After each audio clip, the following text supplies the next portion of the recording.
Hi young climbers, my name is Bonkhe Shabangu. I come from rural Sikwe, Ingunda. I am a teacher at Ikwezi High School. I am an entrepreneur. I also do youth motivational speaking. I am also an author. After finishing school at Njanene High School, yes, I went to the University of Swaziland, Liwo campus to be specific, where I did a BSc in agriculture education. What led me to doing education, to say now I'm a teacher, it was because growing up, I wanted to be a lecturer. I was so fascinated with the idea of being an English lecturer. But today I'm not teaching English, I am in the science department. So that's it. I grew up wanting this and I pushed myself to get there. What pushed me to teaching, and given that now I'm a government employee, I take this as a profession, yes, but above that, it is about impact. It is about understanding that I need to serve. I may be trying different things as a young person myself, but what is more important to me is that with my name, or wherever I carry my name, what impact do I transfer or create amongst young people? So now I am a teacher, I look at where I come from. Having said that, I come from a rural place. This is where things are now. There's no understanding that from a rural place there are no opportunities, there's no exposure, there are no role models. So I am today to be that person, to fill that gap. So I am able to satisfy or fulfill all those things or all those gaps while I am teaching, because I have the opportunity to meet the young people on a daily basis. A lot has changed. It's different from how it was done during my days in school. So as a teacher myself, I go to class. When I go to class, the first thing that I want the learners to understand why they are there. So in whichever way I will use to teach or to give matter to them, it must be with that understanding. Why are we here? What are we doing? So I make it to be more about the learner. I make it to be more about where do you want to go, what do you want, and why do you want it, how are you going to get it. So I'm this kind of a teacher who will go into class and try to create some fun in the class. I try to borrow from my own life, exposure, observations, and bring it to class. So that is what completes my lessons. How I strike a balance, I'm going to be frank with you. It is not easy because I'm talking to young climbers at home, so they need to know it's not as easy as I say it. It's not going to flow as maybe I may be trying now to tell my story with the idea of motivating or inspiring somebody back home. It is not easy. But then you have to be mentally ready, you have to be willing to do, you have to be willing to do more. You have to tell yourself, I have to do it, I will make it in any way. So for me, it's about routine. It's about routine to say Monday to Friday, this is what I do. Saturday, Sunday, this is what I do. It becomes a cycle, you know. So you manage, but I will be frank with you once again. It is not that easy. You have to commit. So if you're a young person in whatever that you do, you have to commit. And whatever the number of roles are, you will manage when you commit, when you have a routine. There's much work that comes with dealing with different personalities. So in my case, it's learners, it's young people who some don't even understand what we are doing. So then it becomes more work on your side to say, I need to get these things done. So let me make a sacrifice, let me sacrifice my evening, stay longer hours in the staff room and get some work done. Well, doing one and the same thing, it may look like it's repetition. But in that repetition, let me bring biology paper 4 in this interview, in this engagement with the young climber at home. I'm happy young people are watching. There's this question which says, how would you improve the experiment? How can you make the results reliable? And the answer is repetition. So you see what comes with repetition? What comes with repetition is experience. What comes with repetition is depth. So I do one and the same thing year in, year out. But when I count the years, I'm counting experience. I'm growing. There's more value in me that I can transfer to a young person or to a student in this case. So with more work every day, same work year in, year out, My motivation comes from understanding that I'm growing here. I'm getting experience. So, and I have to do it every day. It's like bathing, you need it every day. So you just wake up and do it. You just get things done. Yeah. To balance my work, all the things that I do, I understand it's a lot. It can be a lot. I'm sure even a young climber back at home is looking at me like, hey, this guy is too busy. I'm not busy because I just create time for what I want to do. If a person is gonna come to you and say, hey, I'm so busy, it means whatsoever business or whatsoever activity that is keeping that person busy, it's just what he or she has prioritized. So for me, I prioritize all the things that I do, because if it was not that I prioritize what I do, I would not have the time. I would be complaining. I would be feeling like it's a lot. I would be feeling like I can't do it anymore. But I keep on doing more because I want to do it. That's number one. I think earlier I did mention or talk about the idea of commitment, the idea of committing. So before it becomes a routine, you have to commit, then it becomes a routine. So for me to balance all these roles, I'm passionate. I give it my all, I just go, I defy all odds. It's not easy. I did say earlier, it's not easy, but it's just inside me. You feel it, like you literally feel this. I need to do this and I need to get things done and I will do it. You feel it. Once you get to this point where you start feeling it inside you, it will happen. It will happen and you just pick things as they come. Well, we need you to do 1, 2, 3. You are there. You are there. You prepare yourself. Even if you are not prepared at some point, you just tell yourself, either way, I'm going to make it. So this is what I want to send back to a young person at home, talking to me like now, listening to me like now, because you are not just listening to me, we are having an engagement. Wherever you are, we are having an engagement. I believe we are having an engagement. Okay, Mr. Shabangu, ungumfulo kahle, uyakhona ngisho nakusi-encourage etifundweni tetfu kanye nasempilweni. He is an understanding person. What I can say about Teacher Shabangu is that he's a great motivational speaker. He gives us things that help us to live, which is in class, and how to communicate with people around the society. We ask to education is important. Nguye futhi lokhonako uku-understanda simo semfundzi eklasini. Ufika kodwa sifundisi uyafika angumflo ojabulile akayi ngesimo sakhe ukuthi yena akakajabuli noma ujabulile. Uyakhona kusi-understanda ngiloko lengingakusho ngayo. Well, AI, it's the talk in the streets. I'm a tech-savvy person. Maybe I may not have the whole idea or the full understanding of to what scale AI has changed everything. But like I said, I'm a tech-savvy person. I'm there. I'm always learning.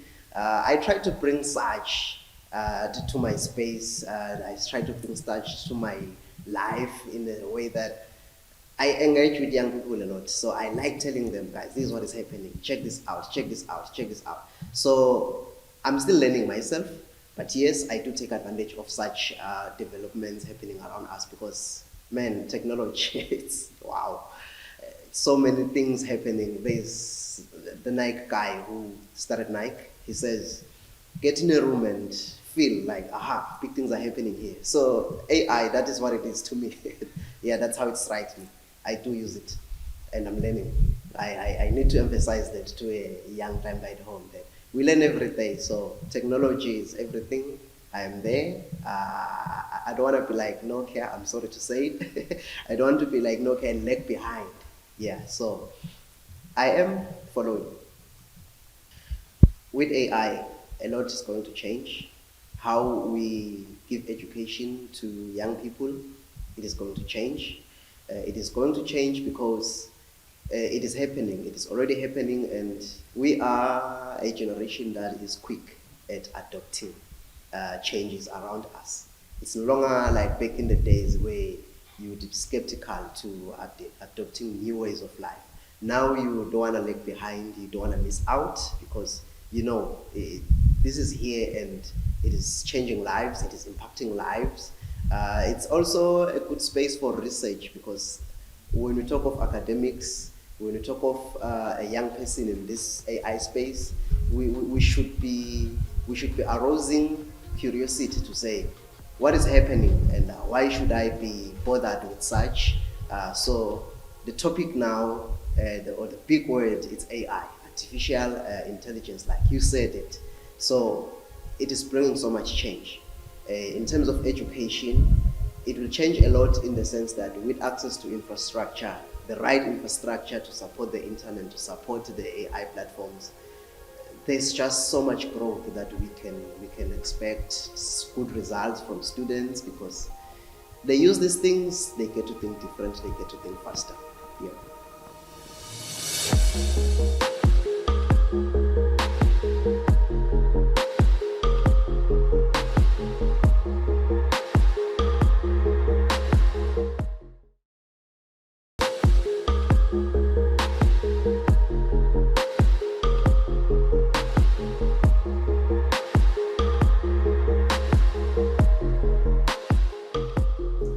Yes, I did write a book which was self-published in 2018.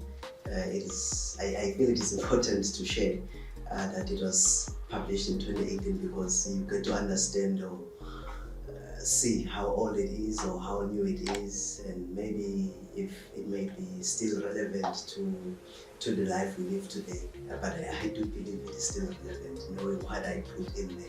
So the book is a motivational book. It's for a young person. It's for a young climber at home. It has got 15 chapters. As you read it through those 15 chapters, there's so much to learn. There's so much to learn because I'm sharing this with confidence, fully aware of what content I was sharing or what story I wanted to tell the world or the people around me, or right here in our beautiful country, to say, young people, there's so much you can do. So I decided to put that in the form of a book. Why a book? I wrote a book because I did not only want to motivate or inspire somebody else or to tell my story. I'm an avid reader myself, so if I get to read, I must get to write. And it gives me practice every day, every day. Every day I'm exposed to different things, I'm collecting ideas, a documentation of all those ideas. It has to be through writing. You have to put it down. And if you don't want to forget something, what do we say? We say write it down. So this book, I said it has got 15 chapters. In those 15 chapters, I'd love a young climber back home to read all those chapters, but there are 3 of them that strike me in such a way that I really feel like young people need to get what is there. There's a chapter which is about exposing yourself. There's a chapter which is about positioning yourself.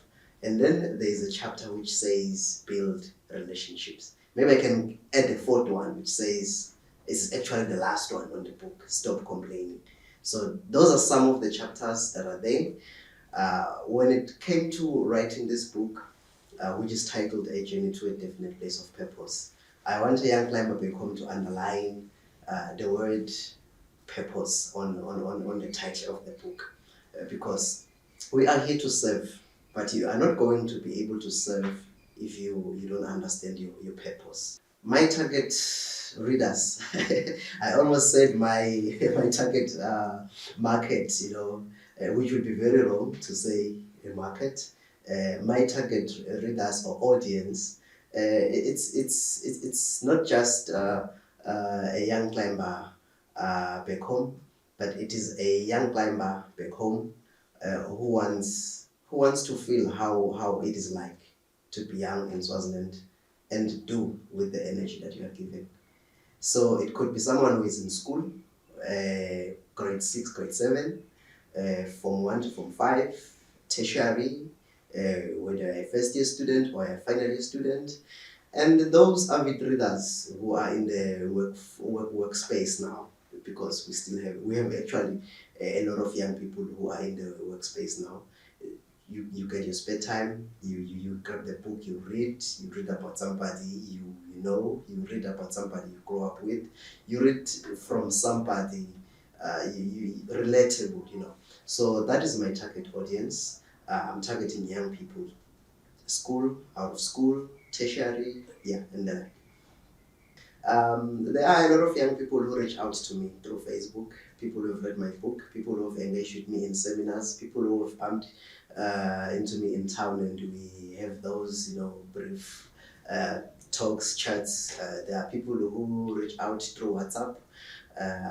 I'm just one person who you would call a Facebook addict because I'm always there. So me being there means I am accessible. So they reach out and say, I read a book, this is what I got. Or thank you for this conversation we had. Or I read your post. Or there's this chapter in your book that strikes me in this positive way. I've been to schools where you find that you engage the whole school and 5 of them will go to university and they will come back to you to say, you came at the right time to my school. So if I may put this as testimony or testimonials, those are the kind of testimonials I have. It's not a one-day tournament to say we play now, we win the trophy now. It's a process. So, and as a teacher, I wake up to school every day. So the process happens every day.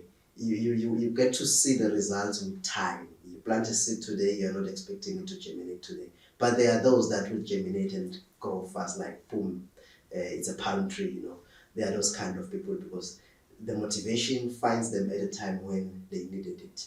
And there are people who maybe you will bring motivation to them and it's not going to work because it's just not the right time for them.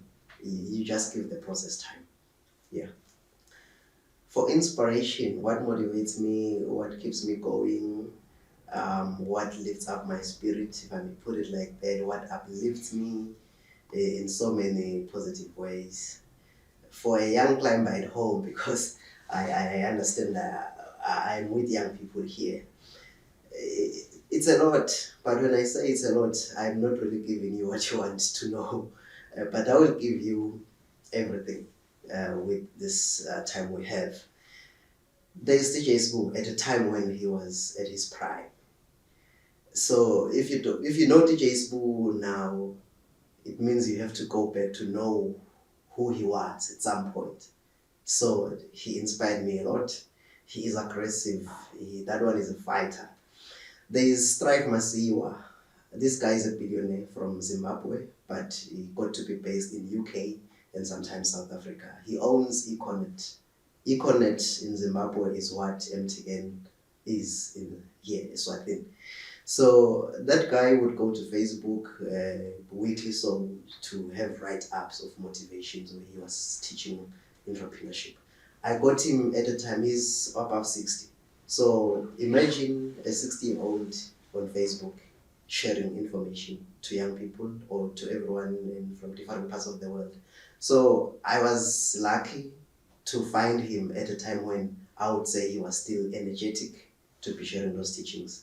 So I picked a lot of things from his teachings on a weekly basis. I would just find time and go to Strive Masiwa's page on Facebook and read. And then there's something I liked about how he would share content.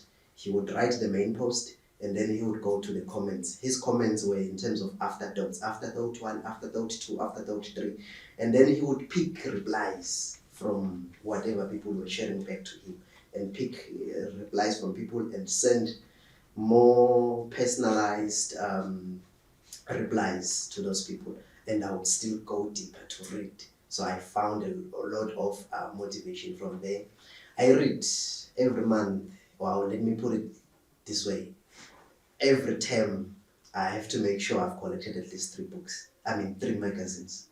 3 magazines. I prefer magazines than novels or any kind of a book. Magazines they are colorful. There's color there. There are pictures, graphics, everything. So you start creating when you read the magazine because there is a story and it's new, it's fresh. The person they put on the cover of the magazine, it must be a story that must sell. That's why he or she is on the cover. So those are things that are happening every day. It's celebrities, it's actresses, all those kind of people. So that's where I draw my inspiration from everywhere. Instagram, TikTok is the new thing now. Everywhere there's an idea. You remember I said earlier, I collect ideas every day.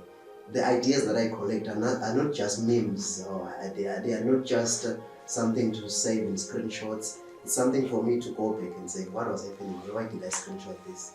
So inspiration for me comes everything, and it's everything.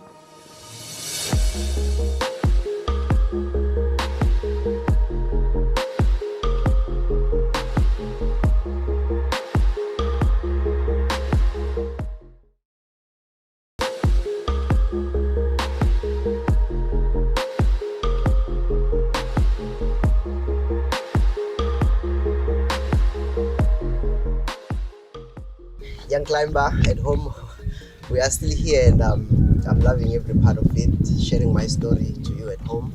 I'm an entrepreneur, and I stand in front of you as someone who is very much ambitious. So the ambition is what gets me doing a lot of things. It is what gets me involved in a lot of activities. So as an entrepreneur, I would say I don't really come from a family that is maybe a family of entrepreneurs. I come from a family of teachers. Most of my siblings are teachers, but then what I do outside teaching, it's entrepreneurship. It's hustling. It's fighting for a better life for myself, because you cannot keep all of your eggs in one basket. So I sell suits, I sell socks, I sell sneakers. There's just anything that I can sell. But what is it that really comes with the entrepreneurship that is inside me? Where did it start? Let me put it like this for you so that you can appreciate. I went straight to university. When I got there, the allowance is no longer there. It was cut, so I understood it's going to be rough, it's going to be tough, I will need money. And then I scanned the environment around me. I noticed it was a vibrant campus in terms of entrepreneurship. I'm talking about Young campus where I studied, where I did my agriculture. So when I got there, I realized people are all over the corridors, they are selling, and I picked it up that I can also live on this. So then I started selling branded t-shirts. If you remember the brand Pumagimi, it was Pumagimi here, and then on the chest there was a Baklato. That was the brand that I was pushing at that time, and trust me, I survived my university life selling those t-shirts. I sold to colleagues, I sold it to other campuses, I also sold to the general public, more especially. When you talk of entrepreneurship, you must be somebody who understands what is happening around you. What are the gaps? What do people need? What are the opportunities? How can you position yourself, and how can you take advantage of the skills and the experiences that you have maybe developed over the years. So my journey as an entrepreneur started at university. I don't recall at high school undertaking in an entrepreneurial activity. It started at varsity and even beyond, because today I look at myself as a teacher and be like, no, I don't want to only have teaching in my CV. I want to add a lot of things, because I don't know what the future holds. I may create it the way I want it today. But back to you, young climber at home. For me, entrepreneurship works. You just need to understand. You just need to understand what is it.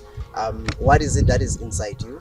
What are the gifts or what are the talents that you have? Everything that I do, if you are going to wonder how I manage, it's built on passion. I am dedicated, I am committed, and I am obsessed with everything that I do. Everything that I do that is entrepreneurship also revolves around my lifestyle as a young person. So for you, back home, young climber, you need to understand where you are. I've said this many times, where you are and where you want to go. And what do you have at the moment that you can actually flip into business and that can give you a life?